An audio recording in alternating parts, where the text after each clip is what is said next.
Gold, trusted gold buyers. మీరు తాకట్టు పెట్టిన బంగారాన్ని విడిపించి ఈ రోజు ఉన్న మార్కెట్ ధరకు కొనబడను.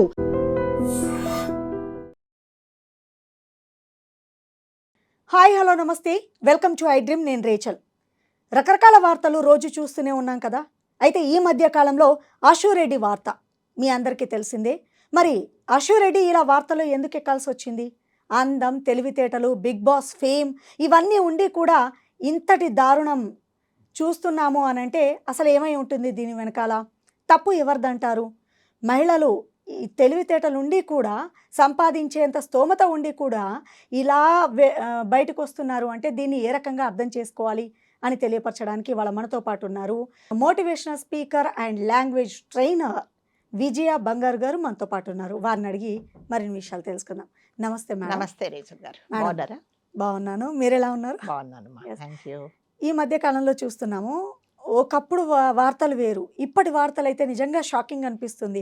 ఎవ్రీడే న్యూస్ పేపర్ చూస్తుంటే అసలు తప్పెవరిది ఏంటి అనేది పక్కకు పెడితే ఎందుకు ఇలా జరుగుతోంది? అందం ఉంది, టాలెంట్ ఉంది, బిగ్ బాస్ ఫేమ్ ఉంది. అశురెడ్డి విషయానికి వస్తే అయినా కూడా ఇప్పుడు తను ఈ రకంగా వార్తలు ఎక్కడమో అసలు దేనికి సంకేతం అండి? సో మీరు మనం ఎవరి పేరు తీయకున్నా కూడా అశురెడ్డి కాదు, XYZ ఎవరైనా కూడా ఏంటంటే ఈజీ మనీ కదా. ఏం కష్టపడకుండా మనం స్కిన్ చూపించి, టాలెంట్ చూపించి మీరు డబ్బులు సంపాదించడం వేరే రేచల్ గారు. స్కిన్ చూపించి అంటే నేను ఇంత అందంగా ఉన్నాను, నా హొయలు సొగసులు అన్నీ చూపించేసి డబ్బులు సంపాదించుకోవడం అనేది ఈ మధ్య కాలంలో అమ్మాయిలు ఎంచుకుంటున్న ఇంకొక మార్గం ఇది. సో అమ్మాయిలే కాదండి, కొంతమంది ఇంకా అంటే బరి తెగించేసి లైవ్ షోస్ కూడా చేసేస్తున్నారు అనమాట. ఈవెన్ పెళ్ళైన ఆడవాళ్ళు కూడా చదువు రాని వాళ్ళు కూడా నేను ఒక చోట చూశాను. ఆవిడకి కనీసం సబ్స్క్రైబ్ చేసుకోండి అని కానీ, లేకపోతే జాయిన్ అవ్వండి అనడానికి కూడా రాదు, అవ్వండి అంటుంది. ఆవిడ కూడా ఇలాంటివే చేస్తుంది. ఏంటంటే షోసు ఏంటి, 390 రూపీస్ కట్టండి, లైవ్ షో చూడండి, దాని తర్వాత ఇంకా ఏదో మెంబర్షిప్ తీసుకోండి, ప్లాటినం షో ఉంటుంది, ఆ షో ఈ షో. ఇవన్నీ ఎందుకంటే ఈజీ మనీ, ఏం కనబక్కర్లేదు. ఆడు ఎవరైతే చూస్తున్నారో వాళ్ళు వచ్చి మిమ్మల్ని టచ్ చేయరు కదా, దూరం నుంచే స్క్రీన్లో నుంచే ఇవన్నీ మీరు ఊరించేసి యువతను తప్పుదారి పట్టించడంలో ఇది కూడా ఒక మార్గము అనేది మనకు తెలుస్తుందన్నమాట. దీనివల్ల అమాయకమైన కొంతమంది అబ్బాయిలు చదువుకోవడానికి వచ్చి పాపం ఇక్కడ ఉండి కష్టపడి డబ్బులు సంపాదించుకుంటున్నారు. లేకపోతే వాళ్ళ తల్లిదండ్రులు వాళ్ళు కష్టపడి మా అబ్బాయి చదువుకుంటున్నాడని పంపించినప్పుడు వీళ్ళు ఏం చేస్తున్నారంటే ఇటువంటి వాటికన్నిటికి అట్రాక్ట్ అయిపోయి సో తప్పు మార్గంలో వెళ్తున్నారు. సో మీరు అన్నట్టుగా ఇప్పుడు ఈ అమ్మాయి ఎగ్జాంపుల్ ఏంటంటే, ఇప్పుడు అశురెడ్డి విషయంలో తీసుకున్నట్లయితే విజయ బంగారు గారు, డబ్బు ఇవ్వడం ఎందుకు, తీసుకోవడం ఎందుకు? అమ్మాయిలైనా ఎందుకు ఇవ్వాలి, అబ్బాయిలైనా ఎందుకు ఇవ్వాలి అనేది ఇక్కడ పెద్ద క్వశ్చన్. అంతా ఇంత కాదు, 9.35 crores ఇంత మనీ అసలు ఎందుకు ఇవ్వాల్సి వచ్చింది? అదేనండి. ఇప్పుడు ఎవరైనా సరే అమ్మాయి అబ్బాయి ఒక బంధంలో ఎప్పుడు ఉంటారు, ఒక పెళ్ళి అనే ఒక బంధంతో ఇద్దరు ఏకమవుతారు. సరే, దాని తర్వాత మన ఇల్లు, మన సంసారము, మన పిల్లల కోసం, మన సంసారం కోసం అని ఇద్దరు కలిసి ఒకరికొకరు ఇచ్చిపుచ్చుకోవడాలనేది ఉంటుంది. పెళ్ళి కాకముందే అంటే అంటే పెళ్ళి అనే బంధంతో మీ ఇద్దరు ఒకటి అవ్వకముందే ఒక అమ్మాయి డబ్బులు మిమ్మల్ని డిమాండ్ చేసింది అన్నప్పుడే ఎవరైతే ఈ XYZ ఉన్నాడో ఆ కుర్రోడు ముందేనే తెలుసుకోవాల్సింది కదా. సో ఎటువంటిది లేదు, పెళ్ళికి మాత్రం తాత్సార్యం చేస్తున్నారు, మరి మిగతా అన్నీ జరిగిపోతున్నాయి. ఇద్దరు ట్రిప్పులకు వెళ్తున్నారు, దాని తర్వాత ఒకరినొకరు అన్నీ షేర్ చేసుకుంటున్నారు, అన్నీ లగ్జరీ లైఫ్ అంతా డీల్ చేస్తున్నది. అలాంటప్పుడు మరి పెళ్ళి వరకు ఎందుకు రావటం లేదు అని అంటే జస్ట్ టైం పాస్ చేసుకోవడమే. సో ఎవరైనా సరేనండి, మరి ముఖ్యంగా ఇప్పుడు జరిగే పరిస్థితుల ప్రకారము అబ్బాయిలు, మరి ముఖ్యంగా అబ్బాయిలు ఎన్ఆర్ఐస్ ఏంటంటే ఇప్పుడు అక్కడ పెళ్లి చేసుకోవాలంటే ఫారినర్సు. సో అక్కడ వాళ్ళు ఫారినర్ని చేసుకుంటే చాలా మటుకు అంటే కొంతమంది చేసుకున్నారు, కొంతమంది ఇక్కడ ఫ్యామిలీస్ యాక్సెప్ట్ చేయరు. కాబట్టి ఎవరు కావాలి, ఇండియన్ అమ్మాయే కావాలి. ఇండియన్ అమ్మాయి కావాలి అని అంటే వాళ్ళు అక్కడెక్కడో ఉంటారు. సో ఇక్కడ వాళ్ళకి అసలు నిజంగా జరిగేది ఏంటి, ఈ అమ్మాయి అసలు ఫ్యామిలీ ఏంటి, ఈ అమ్మాయి ఎలా ఉంటుంది, యాటిట్యూడ్ ఏంటి, కరెక్ట్గా ఉంటుందా లేదనేది వాళ్ళకి తెలీదు. కదా. సో కాబట్టి ఏం చేస్తున్నారంటే సరే ఎవరో ఇప్పుడు ఈ అమ్మాయి విషయంలో కూడా ఎక్కడో పరిచయం అయింది 2018లోనో ఎప్పుడో. సో అప్పటి నుంచి వీళ్ళ రిలేషన్షిప్ కొనసాగింది. మధ్యలో మళ్ళీ ఏదో బ్రేకప్ వచ్చింది. అప్పటి నుంచి అప్పుడు డబ్బులు ఇచ్చిపుచ్చుకోవడాలు జరిగాయి. మళ్ళీ బ్రేకప్ వచ్చింది. దాని తర్వాత ఏదో మళ్ళీ సెటిల్మెంట్ చేసుకున్నారు. సెటిల్మెంట్ చేసుకున్న తర్వాత ఆ డబ్బులు లేవు ఏం లేవు అని ఈవిడ మళ్ళీ ఇది చేసేసింది. సో ఇవన్నిటి వల్ల కనీసం ఆ అబ్బాయి తెలుసుకోవాల్సింది కదా. సరే అతను ఓన్లీ అలిగేషన్ ఏంటి నేను ఇచ్చానని, ఈవిడంటుంది నేను ఇవ్వలేదని. సో ఇదంతా తెలిసేది మళ్ళీ మీరు కోర్టులోనే మళ్ళీ నిజాలు ఎవరైతే ఎవిడెన్స్ మీరు ప్రూవ్ అదేంటి ప్రొడ్యూస్ చేస్తారో సో అప్పుడు మాత్రం మనం this is only we're talking about only basing on the allegations. ఈ అమ్మాయి నాకు అసలు డబ్బులు ఇవ్వలేదంట. అతను అంటున్నాడు దాదాపు 9 కోట్ల రూపాయలు, 8,35,00,000 50 lakhs నేను ఇచ్చాను. దీంతో పాటు ఒక ఏదో విల్లా కొనిచ్చాను ఎక్కడ మన మాదాపూర్లో, చాలా లగ్జరీ విల్లా కొన్నాను, కార్లు కొన్నాను, 5 కిలోల బంగారం ఇచ్చాను. ఎలాగైనా ఉంటుంది కదా. అదేనండి, అంటే అతనికి సంబంధించినవన్నీ అతను ప్రొడ్యూస్ చేస్తున్నాడు.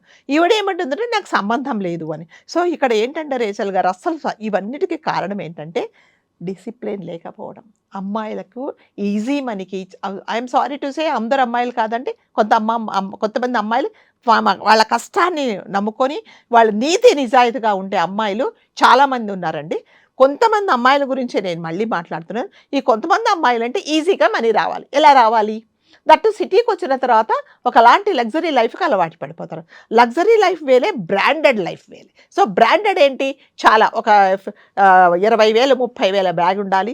దాని తర్వాత చాలా కాస్ట్లీ చెప్పులు ఉండాలి, చాలా కాస్ట్యూమ్స్ బాగా ఉండాలి, మేకప్లు ఉండాలి. ఇవన్నీ ఉంటేనే కదా మరి వేరే వాళ్ళు అట్రాక్టివ్. ఇవన్నీ కావాలి అంటే మీ తాహతకు ఇది మించింది, మీ తాహతకు మించింది మీకు కావాలన్నప్పుడు తప్పకుండా మీరు ఇలాంటి పనులు చేయాల్సిందే కదా. ఎలాగో మరి ఎలా డబ్బులు సంపాదిస్తున్నారు అనేది అది డబ్బులు సంపాదించిన అమ్మాయిలకు మాత్రమే తెలియాలి. సో అమ్మాయిలకి ఏంటంటే ఎలా డబ్బులు సంపాదిస్తున్నాం అనేది ఇంపార్టెంట్ చూసుకుంటున్నారు. కానీ ఈ డబ్బులు సంపాదించింది నేను కరెక్ట్గా సంపాదిస్తున్నాను, నేను కరెక్ట్ పని చేస్తున్నానా అనేది అసలు ఎవరు పట్టించుకోవట్లేదు. డబ్బులు ఉన్నాయా లేదా, నేను డబ్బులు అక్రమంగా సంపాదించింది అలాగే వెళ్ళిపోతుంది కదండి. అదేమ్మా, అది ఎవరు చూసుకోవట్లేదు. ఇప్పుడు ఏంటంటే ఇప్పుడు పక్కన ఆమె ఒక 50,000, ఈమె దగ్గర 50,000 ఒక ఓన్లీ అదేంటి మంచి డ్రెస్ ఉన్నాయి, కాస్ట్యూమ్స్ ఉన్నాయి, ఒక బ్యాగ్ ఉంది, నాకు కావాలి అంటే ఏం చేయాలి?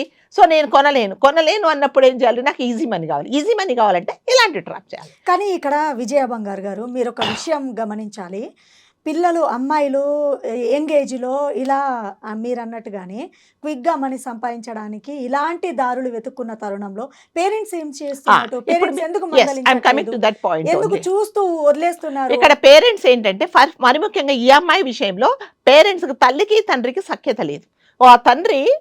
తండ్రికి ఈ అమ్మాయి ఈ సినీ ఫీల్డ్కి రావడం కానీ అసలు ఇష్టం లేదు, వద్దమ్మా అని చెప్పాడు. వాళ్ళ తాతగారు కూడా చెప్పారు, కానీ నాకు చాలా ఇంట్రెస్ట్ అని చెప్పింది. ఇప్పుడు ఎప్పుడైనా అనండి, ఒక ఫ్యామిలీలో తల్లి తండ్రి ఒక మాట మీద ఉంటే పిల్లలు మాట వింటారు.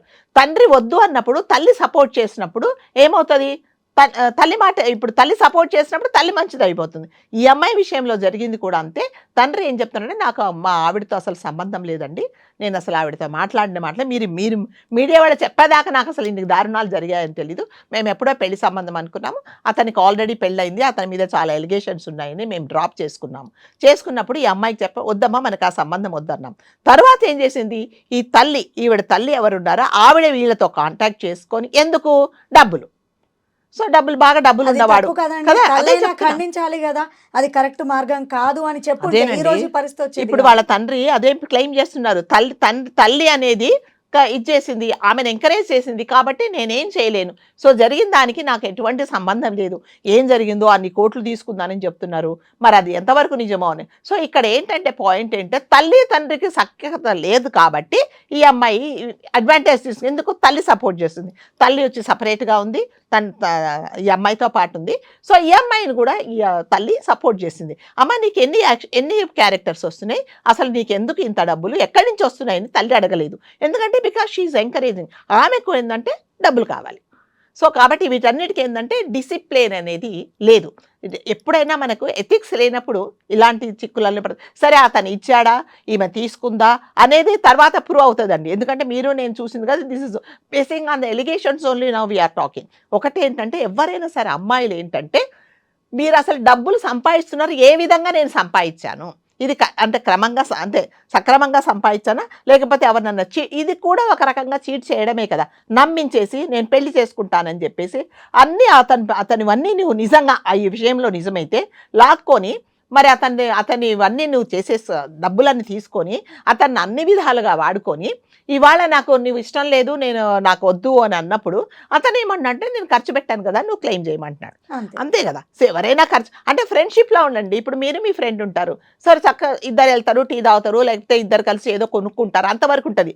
ఎప్పుడైతే ఇద్దరు కలిసేసి ట్రాన్సాక్షన్స్ లేదమ్మా నాకు ఈరోజు చాలా ఇబ్బందిగా ఉంది, ఒక 50,000 ఇవ్వు అన్నప్పుడు కంపల్సరీగా మీ ఫ్రెండ్షిప్ ఎప్పుడైతే చెడిపోతుందో యూ హ్యావ్ టు రిటర్న్ చేయాల్సిందే కదా. అంతే కదా. ఇప్పుడు అతని క్లెయిమ్ అంటే నిజంగా అతని వైపు నుంచి మనం ఒకవేళ అతని అలిగేషన్స్ నిజమైతే మాత్రం అతనేమో నేను ఖర్చు పెట్టిన డబ్బులు నాకు ఇవ్వమని అతని డబ్బులు ఎందుకు అంటే మనుషులు పనికి రావట్లేదు ఈ కాలంలో. అంటే అన్ని సంబంధాలండి, నేను చాలా వీడియోలు చెప్పాను, అన్ని సంబంధాలు మానవ సంబంధాలన్నీ ఆర్థిక సంబంధాలు అయిపోతున్నాయి. సో మీకు ఎమోషన్స్ లేవు, ఎథిక్స్ లేదు, డిసిప్లిన్ లేదు, ఏమి లేదు, ఎలాగంటే అలాగ గాలిలో బతకాలి. కాకపోతే డబ్బులు ఉన్నాయా అనేది చూసుకుంటారు, కానీ అది చాలా తప్పు. తొందరపడకూడదండి. ఒక అబ్బాయి ప్రేమిస్తున్నాడు అనేసరికి పూర్తిగా అమ్మాయిలే కాదండి, అబ్బాయిలు ఇప్పుడు జరిగే అబ్బాయిలు కూడా చాలా జాగ్రత్తగా ఉండాలి. ఎవరో తిరిగింది చూడగానే చాలా తెల్లగా పుల్లగా ఉంది, చాలా మేకప్ లో మెరిసిపోతుంది అని అనుకుంటున్నారు.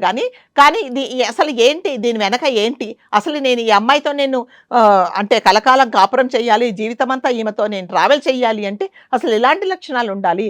డబ్బులు నన్ను అడుగుతుందంటే ఓకే డబ్బులు, కానీ అంటే తాహతకు మించి అన్ని డబ్బులు అడుగుతున్నప్పుడే మీరు ఒకసారి ఆలోచించుకోవాలి కదా.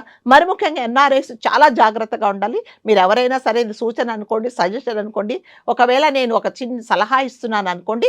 కాబట్టి ఎప్పుడైనా సరే ఇలాంటి రిలేషన్షిప్లో మీరు ఎంటర్ అయ్యే ముందు ఒకసారి తెలుసుకోవాలి. నేను ఒక చోట చదివానండి, ఒక అతను పెళ్లి సంబంధం వచ్చిందంట. వస్తే తండ్రి ఏం చేశాడు తెలుసా, డైరెక్ట్గా బాబు మా అమ్మాయికి చేసుకుంటాను, కానీ మీ అబ్బాయిది ఒకసారి ఆధార్ కార్డు ఇవ్వమని చెప్పాడట. ఆ ఆధార్ కార్డు తీసుకెళ్ళి పోలీస్ స్టేషన్కి వెళ్ళాడు. సార్ ఈ ఆధార్ కార్డు పేరు మీద ఈ అబ్బాయి పేరు మీద ఏమన్నా కేసులు ఉన్నాయా, చాలా మంచి కదా, కేసులు ఉన్నాయా అన్నప్పుడు ఎందుకు సార్ అంటే ఏం లేదు సార్ మా అమ్మాయికి పెళ్లి చేద్దాం అనుకుంటున్నాము. మరి చూస్తే అవును సార్ 4 సార్లు ఇతను ట్రాఫిక్ అదేంటి చిక్కుకున్నాడు, సో అతను రూల్స్ వైలేట్ చేశాడు. దాని తర్వాత ఇంకొకసారి ఎక్కడో 4 ఫ్రెండ్స్తో కలిపేసి ఒక అమ్మాయిని హరాస్ చేశారు, ఆ అమ్మాయి మీద ఈ కేసులు ఉన్నాయి అబ్బాయి మీద. దాని తర్వాత ఇంకొకసారి ఏంటంటే ఈ అబ్బాయికి ఆల్రెడీ ఒకసారి పెళ్ళి అయిపోయింది, సో డైవర్స్ కేసులు ఉన్నాయని పోలీస్ స్టేషన్లో చెప్పారండి. నిజంగా అది తండ్రి చాలా మంచిగా అప్రోచ్ అయ్యాడు కదండి. అంటే తొందర పడకుండా ఆధార్ కార్డు తీసుకెళ్ళి సరే ఈ నెంబర్ కొట్టండి అంటే అతని మీద ఏమేం కేసులు ఉన్నాయో అన్నీ వచ్చాయి బయటికి. కాబట్టి ప్రతి ఒక్క తల్లి తండ్రి అంటారండి, అంటే ఇప్పుడు ఏదో మోడ్రన్ అయిపోయాం, కానీ మనము ఒక పెళ్లి సంబంధం కావాలంటే అటు 7 తరాలు ఇటు 7 తరాలు చూసేసి బాగా ఉంటేనే ఎందుకు పెళ్లి చేసుకుంటారండి. ఇప్పుడు అన్నీ అందలేదు, నాకు నచ్చిపోయాడు, ఎవరిష్టం అంతే, ఆన్లైన్ లో పరిచయం అయ్యాడు, బంధువులను కూడా అప్రోచ్ అవ్వట్లా, ఎందుకు చెప్పుకోవడం, అదే ఆన్లైన్ లో పరిచయం అయిపోయాడు, నేను పెళ్లి చేసుకుంటారు, ఎప్పుడో కొంపలు మీరినప్పుడు పోలీస్ స్టేషన్కి వెళ్ళిపోతారు. మరి ఆన్లైన్ లో నాకు పరిచయం అయ్యాడు సార్, ఇదిగో పలానా అతన్ని నేను పెళ్లి చేసుకోబోతున్నా, రిలేషన్షిప్ లో ఉండబోతున్నా, మరి దాని గురించి మీకు ఏమైనా ఇన్ఫర్మేషన్ తెలుసా అని ఎవరు అడగట్లేదు. కాబట్టి నేను ఇప్పుడు చెప్పిన ఎగ్జాంపుల్ ది బెస్ట్ ఎగ్జాంపుల్ అండి. సో పోలీస్ స్టేషన్లో కంపల్సరీగా కదా ఏదైనా కూడా ఇఫ్ ఎనీథింగ్ గోస్ రాంగ్ ఒక కేసు అనేది ఉంటుంది. అతను ఇంత పెద్ద లిస్టు తీశాడట, ఇంత పెద్ద లిస్టు చూసి ఇన్నున్నాయి ఆ కేసులు, వద్దు బాబు అనుకున్నాడు, అయిపోయింది. ఇక్కడ ఒక విషయం గమనించాలి, అబ్బాయిలేమో అమ్మాయి అందంగా ఉందా, తెల్లగా ఉందా, ఎర్రగా బుర్రగా ఉంటే ఓకే అని అబ్బాయిలు, అమ్మాయిలేమో డబ్బు ఉందా, నేను సెటిల్ అవ్వగలనా అని అమ్మాయిలు. అలా కొంతమంది అండి, చాలా అందరూ కాదు. బట్ ఏదేమైనా ఏం చేయాలనుకున్నా 1-2 సార్లు ఆలోచించాలి. పేరెంట్స్ యొక్క సజెషన్ తీసుకోవాలి. అండ్ పేరెంట్స్ కూడా చాలా కఠినంగా ఉండాల్సిన పరిస్థితులు ఉన్నాయండి. మా అమ్మాయే కదా, తనకు నచ్చిన లైఫ్ లీడ్ చేయనివ్వండి అని అనుకుంటే ఇగో ఇలాంటి దారుణాలే చూడాల్సి వస్తుంది. ఏదేమైనా ఇప్పుడున్న సొసైటీలో జాగ్రత్తగా ఉండడం తప్పనిసరి. చాలా బాగా తెలియపరిచారు విజయ బంగారు గారు. థ్యాంక్ యూ సో మచ్ అండి.